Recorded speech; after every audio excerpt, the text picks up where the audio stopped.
Siguro natatandaan niyo ito na ipinasa ko doon sa ating GC, no? Bali, nung nakaraan ay hinati natin yung grupo sa row 1, row 2, row 4. Ngayon, para naman magkaroon ng pagkakaiba, ay gagawin natin row 1 yung nasa row 4. At papunta tayo dito naman ng row 4. Ayun, yung magbabasa ay mag-uumpisa naman tayo doon mula sa likod, papunta sa harap. Kasi nung nakaraan, galing naman sa harap, papunta sa likod, no? So, umpisa na natin yung ating pagbasa.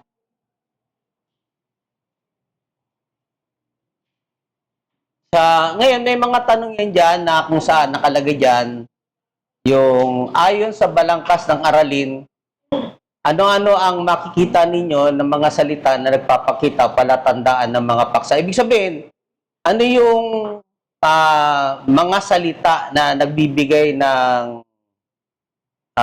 parang keyword yun, no? Na kung saan, ano yung tinutukoy ng mga paksa natin, ano? Kagaya noong naunang paksa natin ay patungkol sa tagpuan, mga ganon. Ano-ano yung mga salita makikita natin doon? Bago tayo umpisa doon sa pagbasa ay makita natin dito yung mga teksto na ating gagamitin. Matthew chapter 17, Mark 9, and Luke chapter 9. Nung nakaraan ay pinag-aralan natin yung pagpapakumbaba ng Panginoong Kristo, no? Na lubhang, nadungisan at hindi makilala bilang tao. At ayon niya sa Isaiah 52:14 na sabi ay kung paano marami ang namanga sa kanya, ang kanyang anyo ay napinsalang lubha. Halos hindi na anyo ng tao na hindi makilalang tao. So, pinapakita doon sa kanyang Christ humiliation, yung ano yung hirap na dinanas niya nung siya ay magkatawang tao. Pero dito sa Christ Transfiguration ay makikita natin yung kanyang kaluwalhatian. Kaya makikita natin doon sa mga talata na binigay ko sa inyo ay yung ano yung pagko-compare. Ano yung kalagayan niya bilang tao, ano ang kalagayan niya bago siya maging tao at ipinakilala ng Ama kung sino si Kristo Jesus, no? Kaya nga sabi doon sa Colossians 3:4 ay kapag si Kristo na inyong buhay ay nahayag, ay mahahayag na rin kayo kasama niya sa kaluwalhatian. Kung nabasa na ninyo yung mga balangkas ng aralin natin ay makikita na ninyo agad kung ano yung tinutukoy ng ating mga pag-aaralan. Dito yung tagpuan ay makikita natin diyan yung siguro ay mag-umpisa na tayo sa pagbasa natin. Doon tayo mag-umpisa sa likod kanila Jan Sir at saka si ano yan. Ayan. Marcos 9:2. Tama. Tama ba, kuya? Tama. Marcos 9:2. Pagkaraan ng 6 na araw, isinama ni Jesus sina Pedro, Santiago at Juan at dinala silang bukod sa isang mataas na bundok. Siya ay nagbagong anyo sa harap nila. Ituloy ko, kuya. Sige, diretso mo sa Marcos 5:37. Marcos 5:37. At hindi niya ipinahintulot na may sumunod sa kanya, maliban kina Pedro, Santiago at Juan na kapatid ni Santiago. Okay, Lucas 8:51. Nang dumating siya sa bahay, hindi niya ipinahintulot na pumasok na kasama niya ang sinuman maliban kina Pedro, Juan, Santiago at ang ama at ina ng bata. Okay, makita natin dyan, may tatlong binanggit na disipulo, si Pedro, Santiago at Juan, no? At maraming mga pagkakataon na kasama ng Panginoong Kristo ang tatlo na ito, no? Diyan sa tagpuan ay nilagyan natin yan ng title na Tatlong Kaibigan at Mga Saksi. So pinapakita diyan agad na mayroong tatlong saksi. Si Pedro, Santiago at Juan. At sa Deuteronomy 19:15, pakibasa ni Sherwin. Yes, Sherwin. Para naman, ayun. Okay. Marcos 14:33. Kanyang isinama sina Pedro, Santiago at Juan na nagsimula siyang malungkot at mabagabag. Deuteronomio 19:15, ang nag-iisang saksi ay hindi mangingibabaw laban sa isang tao sa anumang kasamaan o kasalanang kanyang nagawa. Sa patotoo ng 2 o 3 saksi ay pagtitibayin ang usapin. Okay. So makikita agad natin diyan na ipinapakita o binibigyang diin diyan na mayroong tatlo na nagpapatotoo at sinabi rin ng Panginoon Kristo diyan sa John chapter 8:16 to 18, ang sabi niya diyan, pakibasa naman ni sina? Kaya katabi ni ang pangalan nakalimutan ko. Saya. Okay. John 8:16.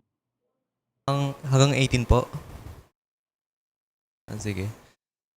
At kung ako'y humatol man, ang hatol ko ay totoo, sapagkat hindi ako nag-iisa, kundi ako at ang Ama nagsugo sa akin. Maging sa inyo ang kautusan ay nasusulat na ang patotoo ng 2 tao ay totoo. Ako nagpapatotoo kung tungkol sa aking sarili. At ang Amang nagsugod sa akin ay nagpapatotoo tungkol sa akin.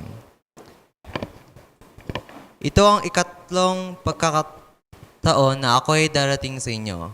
Anumang bintang ay dapat pagtibayin ng 2 o 3 saksi. Okay, doon pa lang sa mga talata na yun, makikita na natin na pinagtitibay ng 1 o 2 o 3 saksi ang isang patotoo, no? At sabi niya gano'n, ako at ang Ama, sabi niya gano'n, ay hindi ako nag-iisa, kundi ako at ang Ama na nagsugo sa akin. Ang patotoo ng 2 tao ay totoo. So, mula pa sa Lumang Tipan at dito sa Bagong Tipan ay nilinaw na anuman ang mga usapin na bagay ay merong magpapatotoo at hindi lang isa, kundi 2 o higit pa, no? Sa John 1:40 to 42, ano sabi doon? Binanggit ulit diyan si Pedro, si Cephas, no? Sa Mark chapter 3:16, uli ay binanggit ulit yung mga pangalan ni Pedro, Santiago at ni Juan at ng 12 kasama ang 12 apostol. Sa John 21:20-24, anong sabi doon?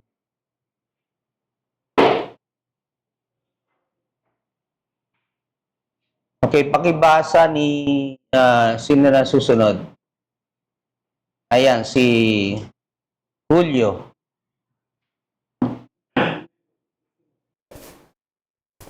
Pagtalikod ni Pedro, nakita niya ang alagad na minamahal ni Jesus na sumusunod. Siya rin iyang nakahilig na malapit kay Jesus sa hapunan at nagsabi, Panginoon, sino ang magkakanulo sa iyo? Ito ang alagad na nagpapatotoo sa mga bagay na ito, ang sumulat ng mga ito at nalalaman namin na ang kanyang patotoo ay tunay.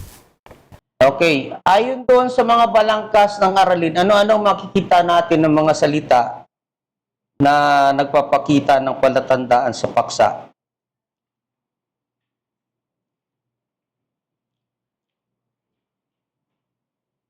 Yung sinong tatawagin ko ba? Row 1, row 2, row 3? Ano, sinong sasagot? Ano yung mga pinakita doon? So yung pinakita, anong mga pangalan ng tao, no?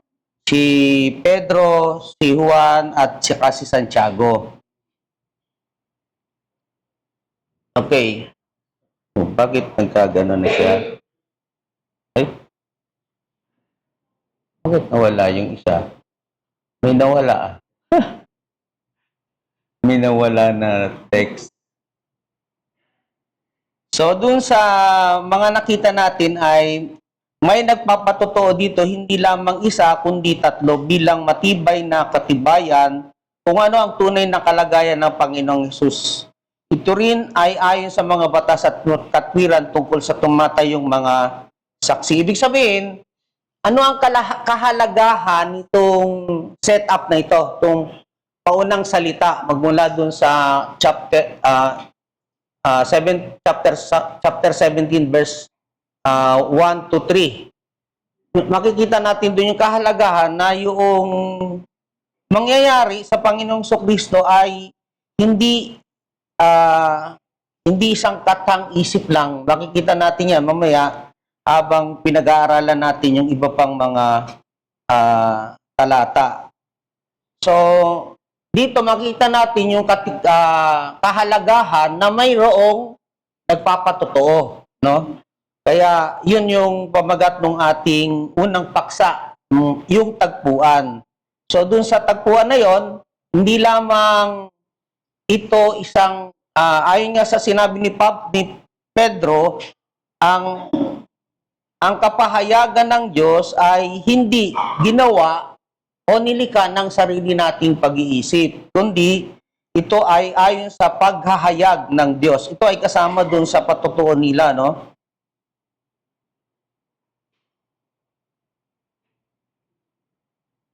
Dumako tayo doon sa ikalawa, ang paksa, ang pagbabagong anyo at ang krus.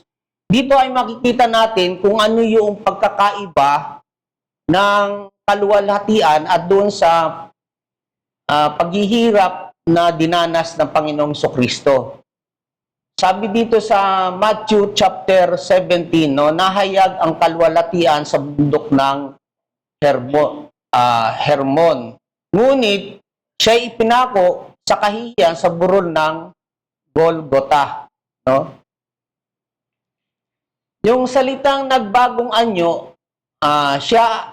nagbagong anyo siya sa harap nila at nagliwanag ang kanyang mukha tulad ng araw at pubuti ang kanyang mga damit na tulad sa ilaw. Yan, no, ay mula sa salitang metamorpho na ang ibig sabihin ay to be changed in form. Okay? Makikita rin natin yan sa lumang tipan sa Exodus 34:29. Pakibasa ni Deacon James sa Exodus 34, Revelation 1. Exodus 34:29 nang bumaba si Moises sa bundok ng Sinai na dala ang dalawang tapyas na bato na sa kamay niya habang bumababa siya sa bundok ay hindi nalalaman ni Moises na ang balat ng kanyang mukha ay nagliliwanag dahil sa pakikipag-usap niya sa Diyos. Sa kanyang kanang kamay may 7 bituin at mula sa kanyang bibig ay lumabas ang isang matalas na tabak na may 2 talim at ang kanyang mukha ay gaya ng araw sumisikat. Revelation chapter 1 verse 16. Sa Matthew 27 nang sila'y makarating sa isang dakong tinatawag na Golgotha na ang kahulugan ay dako ng bungo. So makikita natin dyan yung pagkakaiba noong ano ba ang dinanas ng Panginoong Kristo nang siya ay magkatawang tao at yung pagkakaiba nang siya ay kausap nila Pedro, nila Santiago doon sa bundok ay nagbagong anyo ang kanyang mukha. Pero doon sa Golgotha ay pinarusahan siya. So makita natin yung ang paghahambing ng hirap at kalwalatian na dinanas ng Panginoong Hesukristo. Sa number 2, sabing ganon, makikita naman natin diyan yung nagningning ang kanyang kasuotan at sa Golgotha ang kanyang damit ay pinaghati-hatian ng mga sundalong Romano.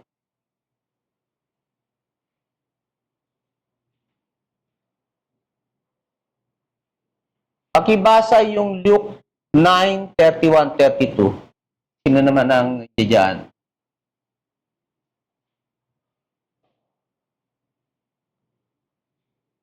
Si Genesis na lang para ano.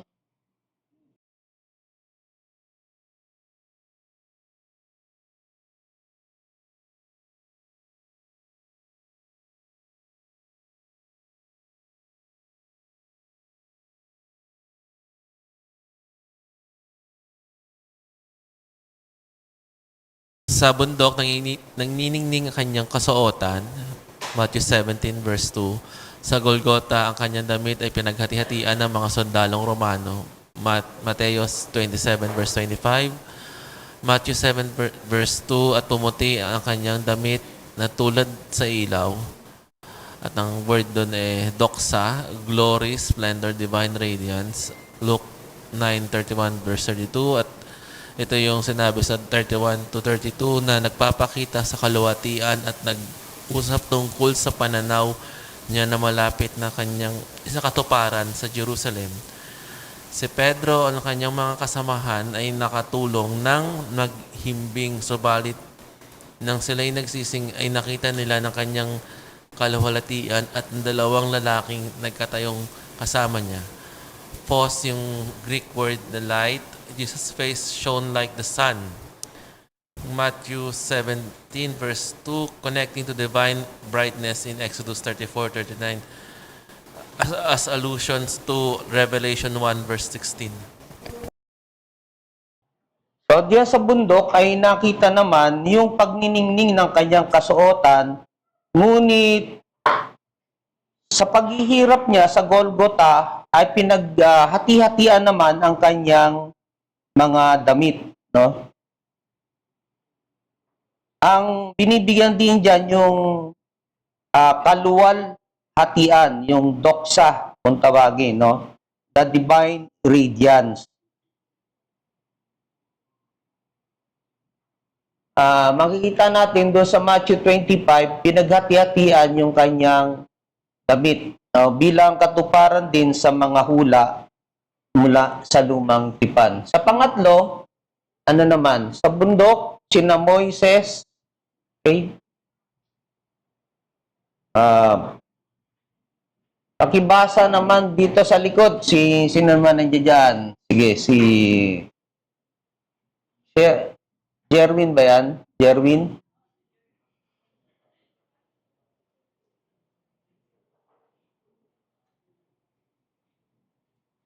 Number 3.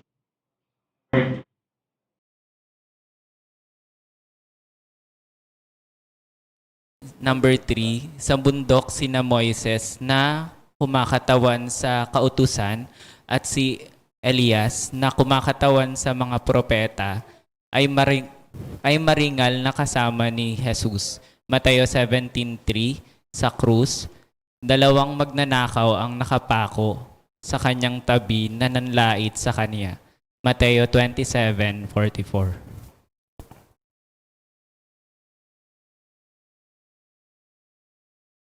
Diyan sa Matthew 17:3, nagpakita si Moises at si Elias.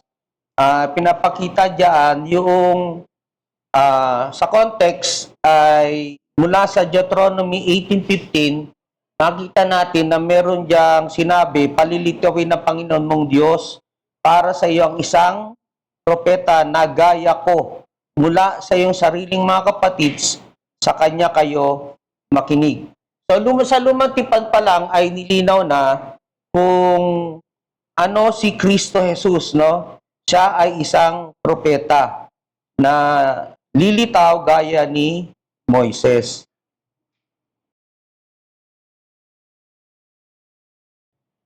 Pakibasa naman yung Malakay at saka Luke. Sino naman yung... Ayan, si Dustin naman. Si Dustin, pabasahin natin yan para...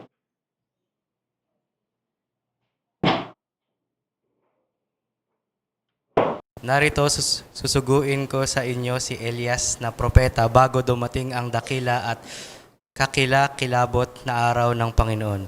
Kanyang ibabaling ang puso ng mga magulang sa kanilang mga anak at ang puso ng mga anak sa kanilang mga magulang upang hindi ako dumating at saktan ang lupain ng isang sumpa. At magmula kay Moises at sa mga propeta ay ipinaliwanag niya sa kanila ang mga bagay tungkol sa kanya sa lahat ng mga kasulatan. Pagkatapos ay sinabi niya sa kanila, ito ang aking mga salitang sinabi ko sa inyo noong ako'y kasama pa ninyo. Kailangang matupad ang lahat ng mga bagay na nakasulat tungkol sa akin sa kautusan ni Moises, sa mga propeta at sa mga awit. Okay? Sa Matthew 27:44, sabi nga na, sa gayon din paraan ay nilipusta siya ng mga tulisan na ipinako sa krus na kasama niya. So yung makikita naman natin diyan, yung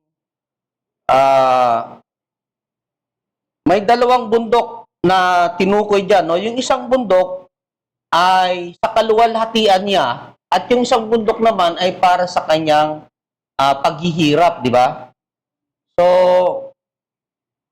ang konteksto niyan, mula pa sa lumang tipan ay ipinahayag na mayroong darating na propeta. At sabi dun sa Luke 24, ang lahat ng kasulatan ay tumutukoy kay Kristo. So, theologically, sabing gano'n, si Jesus ang katuparan ng lumang tipan. Ang kautusan ng mga propeta, ang kautusan at ang mga propeta ay tumuturo kay Kristo. Kaya nga, naniniwala tayo doon sa tinatawag natin Christocentric na mga preaching. Kasi mula pala doon sa lumang tipan, ipinapahayag na kung sino si Kristo, ano ang kanyang office, no? Ano ang kanyang mga gagawin, no? At ang kanyang kamatayan ay isang bagong eksodo. Sa kasaysayan, si Moises at Elias ay parehong umakyat sa bundok at nakaranas ng presensya ng Diyos. Ngayon, paano natin i-apply yung sa part na ito, paano natin i-apply sa ating buhay? Basahin ang lumang tipan na may pananaw kay Kristo. Pangalawa, patunayan sa mga tao na si Jesus ang sentro ng kasaysayan ng kaligtasan. At panghuli, pahalagahan ng pagkakaisa ng buong Biblia. So dito, pinapakita na yung lumang tipan mula sa mga batas at mga propeta ay nagkakaisa na at tumutukoy ito at nagtuturo sa Panginoong Jesucristo. Sa number 4, sabing ganon, sa bundok, isang maliwanag na ulap ang tumabon sa kanila. Sa Golgota, kadiliman ang lumukob sa buong lupa, na tila alaala ng salot sa Ehipto. Samantalang sa Matthew 17:5, sabing gano'n, samantalang nagsasalita pa siya, biglang naliliman sila ng isang maliwanag na ulap. Sa Matthew 27:45, mula ng oras na ika-6 ay nagdilim ang buong lupain hanggang sa oras na ika-9. So nakikita ninyo yung mga pagkakaiba o paghahambing mula doon sa bundok ng Hermon at bundok ng Golgota, no? Nangyari yan sa panahon din ni Moises sa Exodus chapter 10, no? Nang magdilim ang buong lupain ng isang kadilimang mararamdaman. Ibig sabihin, dito, makita natin yung kalagayan, maging sa kalangitan, ay nagpapahayag patungkol sa mga bagay na ginagawa ng Diyos. Sa number 5, sabing ganoon, sa bundok, sinabi ng Diyos, ito ang minamahal kong anak na siya kong kinalulugdan. Pakinggan ninyo siya. Ngunit sa krus, sabing ganoon, ay sumigaw si Jesus, Diyos ko, bakit mo ako pinabayaan? So makita natin diyan ano yung pagkakaiba ulit ng bundok ng Golgota at saka bundok ng Hermon, no? Dito sa Psalms 2:7 ay pinahayag na diyan ang patungkol sa Panginoong Jesucristo. At sa Isaiah 42 verse 1, no? Pakibasa naman na hininan dyan sa likod. Kaya si Deacon Ian, para yan, marinig natin yung boses niya. Aking sasabihin ng tungkol sa utos ng Panginoon, sinabi niya sa akin, ikaw ay aking anak, sa araw na ito, kita ay ipinanganak. Isaiah 42:1, narito ang aking lingkod na aking inaalalayan, ang aking hinirang na kinalulugdan ng aking kaluluwa. Inilagay ko ang aking espiritu sa kanya, siya ay maglalapat ng katarungan sa mga bansa. Okay. So sa Matthew 27:46, sinabi naman dyan yung paanong naghirap ang Panginoon Kristo na sinabi niyang, Diyos ko, bakit mo ako pinabayaan? Pero doon sa Psalms at saka Isaiah, pinakita niya dyan na ang anak, sabing ganon, ay siyang kanyang kinalulugdan. So, konteksto nito ay mula sa awit 2:7 at saka 42:1 at Deuteronomy 18:15, no? Theologically, sabing ganon, ay pinakita diyan yung Ama, ang Anak, at ang Espiritu Santo, no? Si Kristo ang huling kapahayagan ng Diyos na makikita natin sa Hebrew chapter 1 verse 1 to 2, no? At ang pagsunod kay Kristo ay pagsunod sa Diyos. Sa konteksto naman ng kasaysayan, ang mga teopaniya sa lumang tipan ay kadalasang may kasamang tinig ng Diyos at ulap. Ang aral ng mga rabay ay binigyang diin ang pakikinig sa tinig ng Diyos sa bundok ng Sinai. Bilang aplikasyon, sino ang mas pakikinggan mo? Si Kristo ba? O meron ka pa bang ibang dapat na pakinggan maliban sa Panginoon Kristo?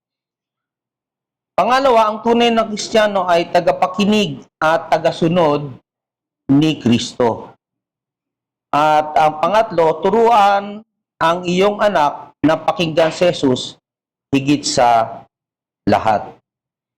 Ngayon sa pang-anim na paghahambing ay makikita naman natin dito si Pedro ay nasabik doon sa pagpapakita ng Panginoong Jesucristo doon sa bundok ng Hermon. Ngunit doon sa Matthew chapter 26 naman, ay tumalikod sila at walang nakitang sino man sa kanila ng mga disipulo.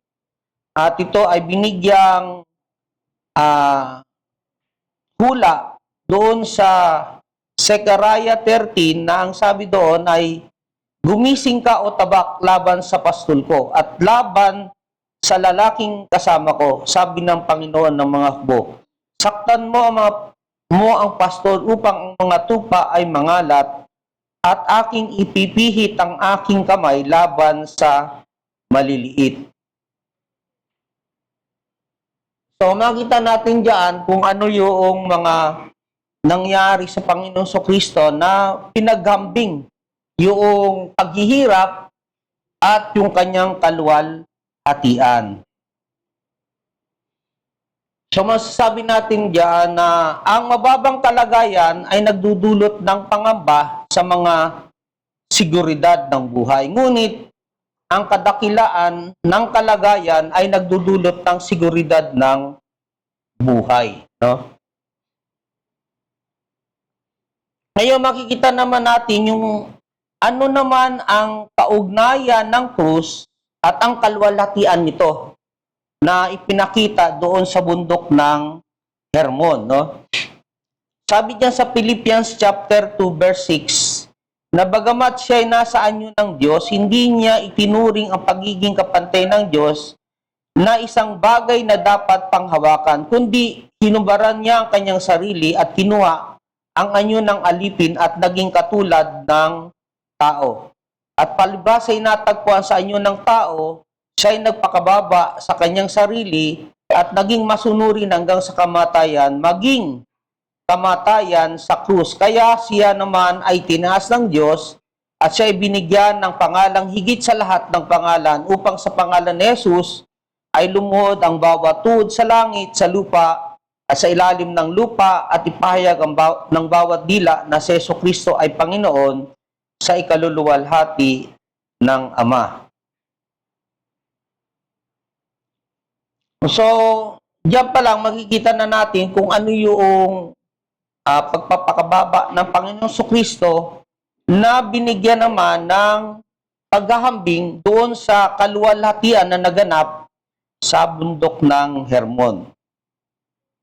Sino si Jesus? Ayon sa lumang tipan, sabing ganon, ang pilay ay gagawin kong nalabi at ang mga tinapon ay isang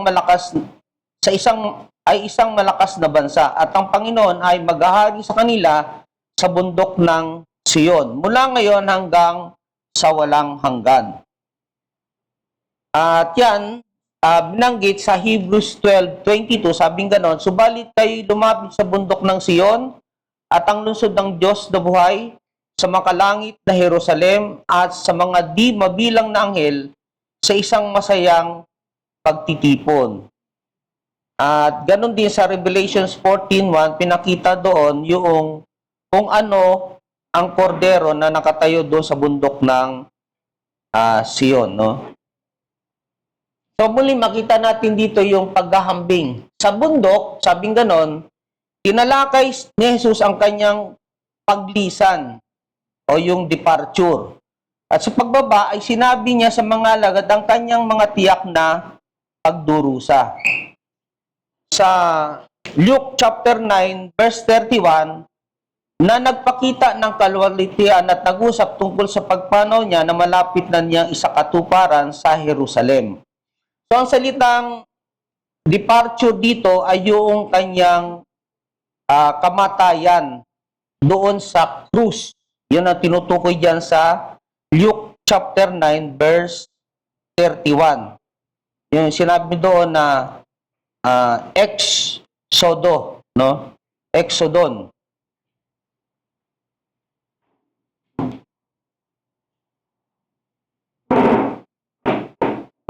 Sa Matthew 17:12, pinakita rin dyan yung kanyang malapit na pagdurusa. Sabing gano'n sa Matthew 17. Pangalawa, ang Exodo ni Moises ay larawan ng kaligtasan sa pamamagitan ng mapagpakumbabang lingkod na magdadala sa kanyang bayan sa lupang pangako upang sila'y makapahinga. Mula sa Hosea 11:1, sabing ganon, nang bata pa ang Israel, minahal ko siya at mula sa Ehipto ay tinawag ko ang aking anak. Na nangyari sa Matthew chapter 2 verse 12, no? Patungkol sa Panginoong Jesucristo. Ang Exodo naman ni Elias ay isang tagumpay laban sa kamatayan ng hindi namatay.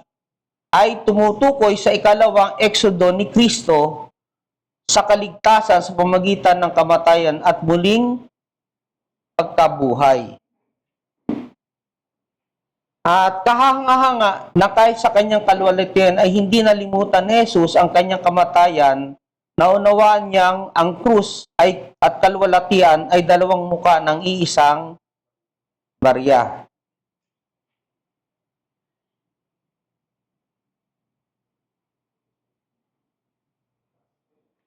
Number 5, bago ang pagbabagong anyo, ay ipinahayag ni Pedro na si Jesus ang Kristo, ang anak ng Diyos na buhay. Ngunit, tinutulan niya ng marinig na ni Kristo ay magdurusa at mamamatay sa Jerusalem. Dahil dito, siya ay sinaway ni Jesus no Matthew 16:23. At hindi pa niya naunawaan ang kalwalatian at ang pagdurusa ay hindi pwedeng paghiwalayin.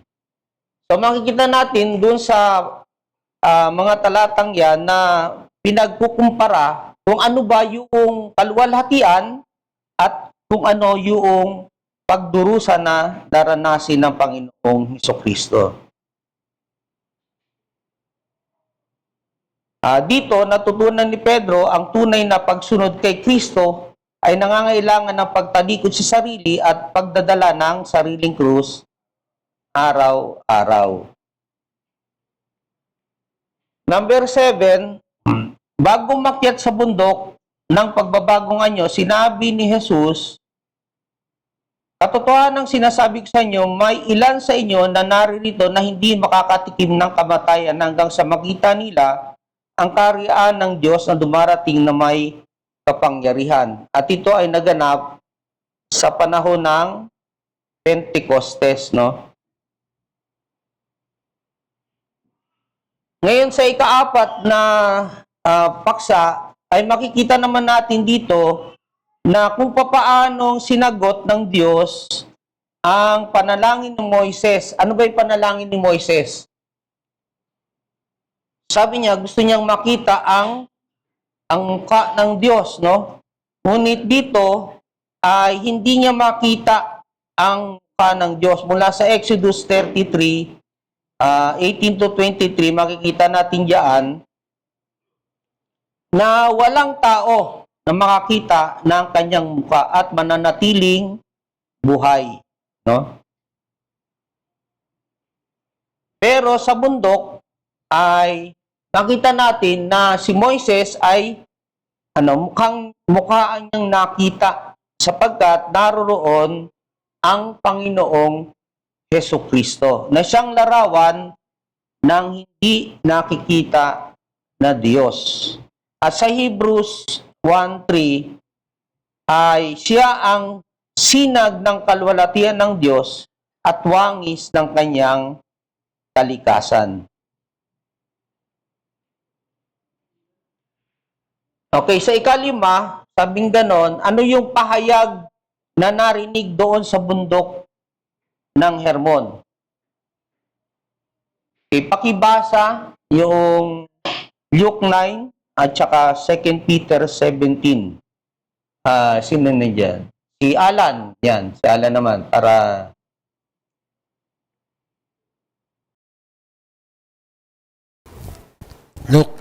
Lucas 9:35. Ito ang aking anak, ang aking hinirang. Pakinggan ninyo siya. Ang mga salitang ito ay may mahalagang kahulugan na tiyak na mahalaga rin para kay Jesus mismo. 2 Peter. Pangalawang Pedro 1:17, sapagkat siya ay tumanggap ng karangalan at kalwalhatian mula sa Diyos Ama. So makita natin diyan sa Luke chapter 9, kinote yan ni Pedro sa 2 Peter sa sulat niya, no? Sa chapter 1 verse 17, di ba? So, yung kung ano yung nakita niya doon sa bundok ay pinatotohanan niya ito doon sa 2 Peter 1:17. Siya ay tumanggap ng karangalan at kalwalhatian mula sa Diyos Ama. Number 2, si Jesus ang walang hanggang anak ng Diyos. Pakibasa yang John 1:18 at Matthew 17:5. Sino naman ang nandyan? Si Aaron naman. Si Aaron, ang ating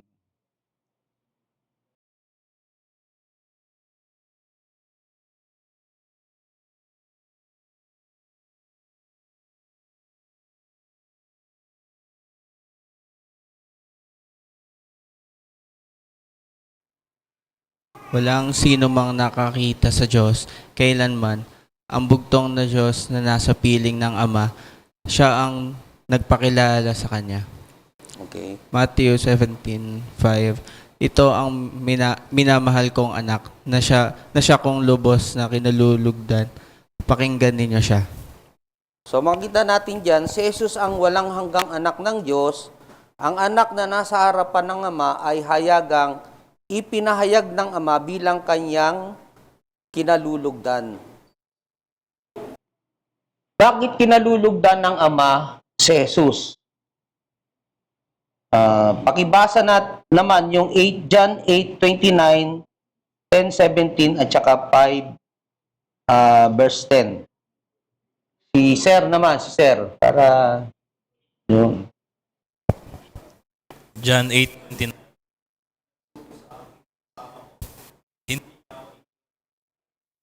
Sapagkat palagi kong ginagawa ang mga bagay na kalulugdan sa Kanya. John 10:17. Dahil dito'y minamahal ako ng Ama, sapagkat ibinibigay ko ang aking buhay upang ito'y muli kong kunin. At sa John 15:10, sinabi ni Jesus sa kanyang mga alagad, kung tinutupad ninyo ang aking mga utos, mananatili kayo sa aking pag-ibig. Kung paanong tinupad ko ang mga utos ng aking Ama at nananatili sa kanyang pag-ibig. Okay? So, dahil tinutupad ni Kristo ang lahat ng naisin at kalooban ng Diyos, kaya siya kinalugdan ng Ama. Ang ulap na tumabon sa kanila sa bundok ay tanda ng banal na presensya ng Diyos o ang Shekinah glory mula sa Exodus 24, no? Kasabay ang tinig ng Ama, kinikilala ng ulap si Jesus bilang hinirang lingkod ng Panginoon at ang Mesiyas.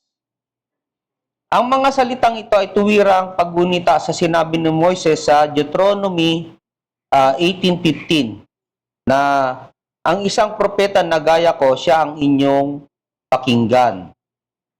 Noong una ay nagsalita ang Diyos sa pamamagitan ni Moises at Elias. Ngunit sa mga huling araw na ito, ang Diyos ay nagsalita sa pamamagitan ng kanyang anak. Hebrews chapter 1, na makikita natin yan, no?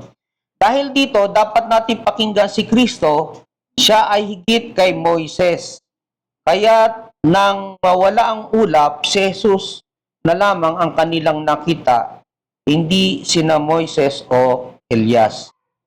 Bilang anak ng Diyos, si Jesus ang propeta, saserdote at hari. Bilang aplikasyon, sabing ganon, ay si Jesus ang dapat pakinggan higit sa lahat ng tinig, relihiyoso, politikal o pansarili. Nakikinig ka ba kay Kristo araw-araw sa pamamagitan ng salita? Mga magulang, itinuturo ba sa inyong mga anak na pakinggan at sundin si Jesus higit sa lahat? At panghuli na paksa natin ay ang ating pagbabagong anyo, no? Bagamat wala tayo sa bundok upang makita ang anyo ni Jesus, gaya ni Pedro, mayroon tayong mas lalong tiyak na salita ng Diyos. Pakibasa yung 2 Peter 16:21. Sino naman ang ating tatawagin dyan? Ayun, si Nat. Kararating pa lang, nadali na.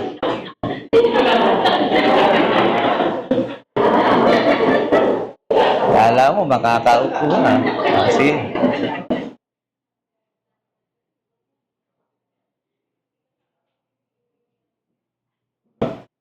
Second Peter,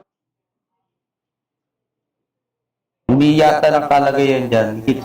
Second Ikalawang Pedro, chapter 1:16 to 21. Higit na maasahan ang banal na kasulatan kaysa sa mga pangitain. Ang ating pananampalataya ay hindi nakasalalay sa karanasan kundi sa mga salita ni Kristo, sa lumang tipan at bagong tipan. Ngunit hindi nangangahulugan na hindi natin mararanasan ang kaluwalhatian ng pagbabagong anyo.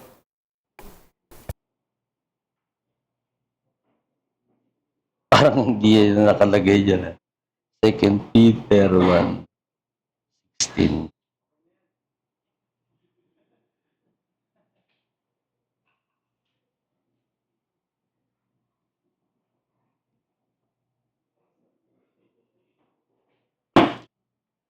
Okay, sa 1 John chapter 3 verse 2, sabi nga doon, mga minamahal, ngayon ay mga anak na tayo ng Diyos at hindi pa nahahayag kung ano ang magiging kalagayan natin. Alam natin na kapag siya ay nahayag, tayo ay magiging katulad niya sapagkat makikita natin siya na gaya ng kanyang sarili. So, hindi lamang natin siya makikita sa kaluwalhatian, kundi tayo rin ay magbabagong anyo. Dapat ito ang binasa mo. Ulitin mo na lang ulit. Sige. 2 Peter 1:16, 21. Paliwanag yung binasa mo. Okay, sige. 2 Peter 1 verse 16 to 21. Sapagkat kami ay sumunod katang isip na ginawang suhan ng aming alam sa ting ng ating Panginoong Hesukristo. Kita sa kanyang kadakilaan sapagkat siya ay tumanggap sa Diyos Ama ng karangalan at kaluwalhatian. At dumating sa kanya ang isang tinig mula sa marangal na kaluwalhatian na nagsasabi, ito ang minamahal kong anak na siya kong kinalulugdan. Kami mismo ang nakarinig ng tinig na ito na nanggaling sa langit nang kami ay kasama niya sa banal na bundok. Kaya't mayroon kaming salita ng propesiya na lalong tiyak. Mabuti ang inyong ginagawa kung ito'y inyong patutuunan ng pansin, gaya ng isang liwanag, tumatanglaw sa isang dakong madilim, hanggang sa pagbubukang liwayway at ang tala sa umaga ay sumilang sa inyong mga puso.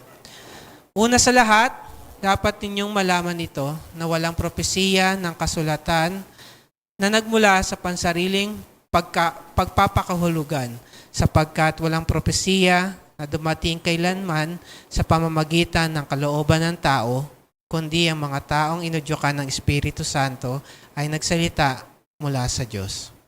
Okay, makita natin dyan na yung konteksto ay kasama dito yung pagpapatunay ni Pedro na nakita nila mismo, napakinggan nila at nakita nila mismo.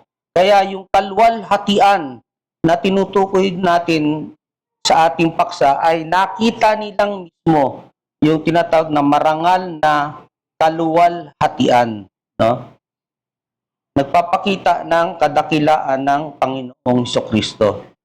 Ang grammatical na pagsusuri, no, ang parusya o coming, ang pagdating ay tumutukoy sa pagbabalik ni Kristo. Yung konteksto biblically ay Daniel chapter 10 and Matthew 24:30. Theologically, sabing ganon, ang pagbabago ng anyo ay paunang sulyap ng pagbabalik. Si Kristo ay babalik hindi bilang alipin, kundi bilang hari ng kaluwalhatian. Ayon naman sa kasaysayan na konteksto ay ang mga Hudyo ay naghihintay ng araw ng Panginoon na may kaluwalhatian at paghatol. Bilang aplikasyon, mamuhay sa pananabik sa pagbabalik ni Kristo, hayaan ang kanyang kaluwalhatian ang magbigay ng lakas ngayon. Maghintay na may pananampalataya, hindi sa takot. Pagbubuod ng ating aralin, no? ano yung pagbabagong anyo? Ang pagbabagong anyo ni Kristo ay isang mahalagang kaganapan sa buhay ni Jesus na itinala sa mga ebanghelyo. Sa bundok, si Jesus ay nagbagong anyo sa harap ni Pedro, Santiago at ni Juan. Ang kanyang muka ay nagningning na parang araw at ang kanyang kasuotan ay naging puting-puti. Lumitaw rin sina Moises at Elias at narinig nila ang tinig mula sa langit na nagsasabing, "Ito ang minamahal kong anak, pakinggan ninyo siya." Ngayon, ang tanong, bakit mahalaga ang pagbabagong anyo? Bakit mahalaga ito?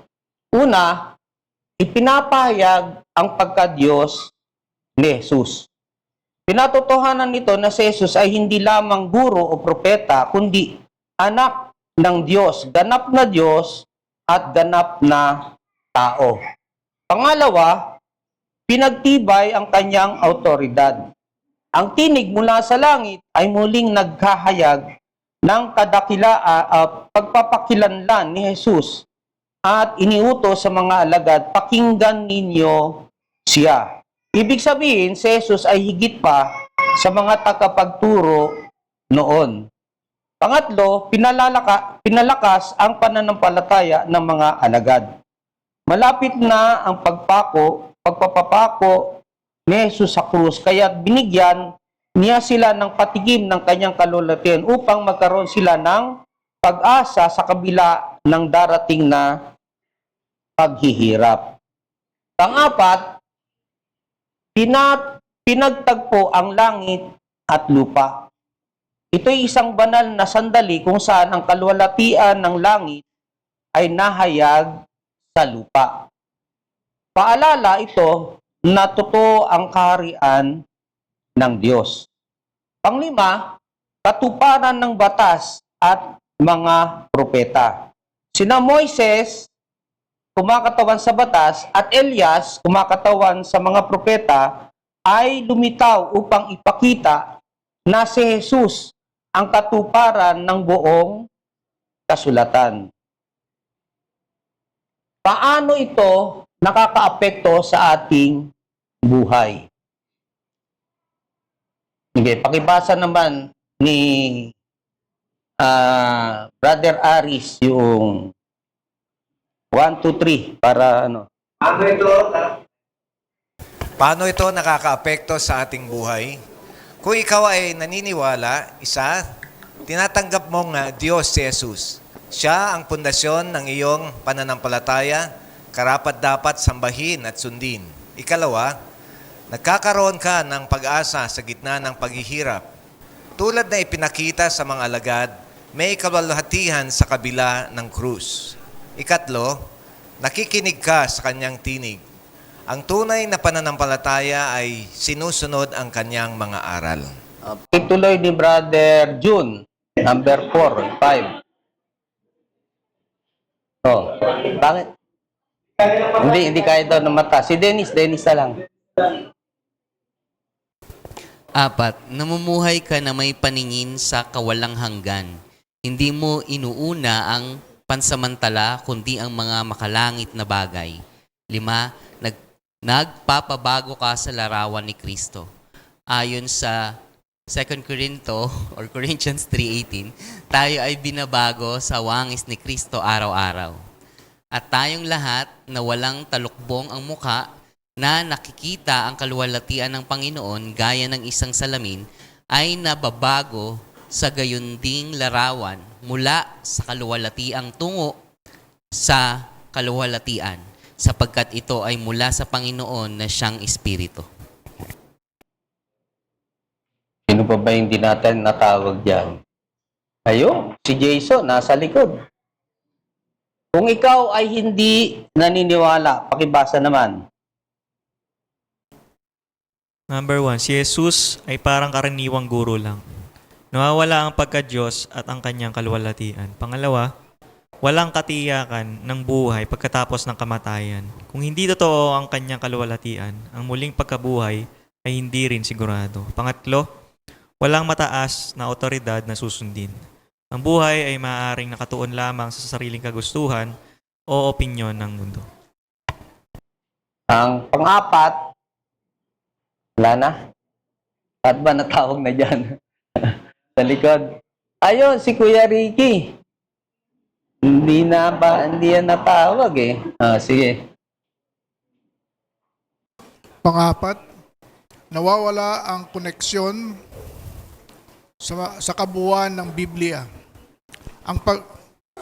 Ang pagbabagong anyo ay nagpapakita na pagkakaisa ng lumang tipan at bagong tipan. Panglima, nawawala ang panyaya sa personal at pagbabago. Kung hindi siya anak ng Diyos, bakit pa tayo nagpapabago sa Kanya?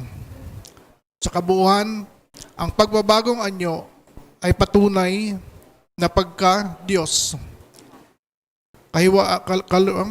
Kaluwalhatian at plano ng kaligtasan sa pamamagitan ni Jesus.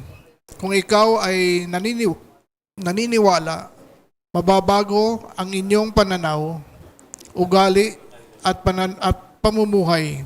Kung hindi, mawawala ang talim ng pag-asa at layunin na iniaalok sa pananampalataya. Okay. Tayo po ay tapos na at kung meron mang kayong kaunting katanungan. Okay, maraming salamat kay Alex. Gusto ko munang i-commend si Alex doon sa kanyang presentation kasi unang-una hindi ko malaman kung paano na itagalog ito no. Ang hirap nang gawin ito no, pero palagay ko isang matinding effort yung magtagalog ka ng lesson. Pangalawa, marami akong katanungan pero nasagot na lahat sa sobrang detalye ng kanyang presentation.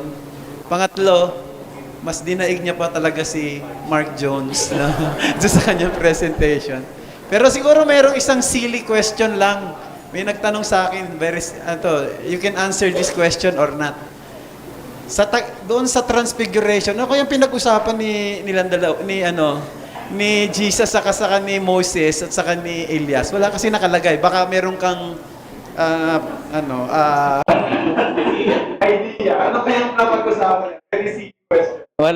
Wala, hindi na i-chismis kung ano yung napag-usapan doon. Hindi pa uso yung Hindi pa uso yung marites noon Pero ang malinaw lang na matututunan natin doon ay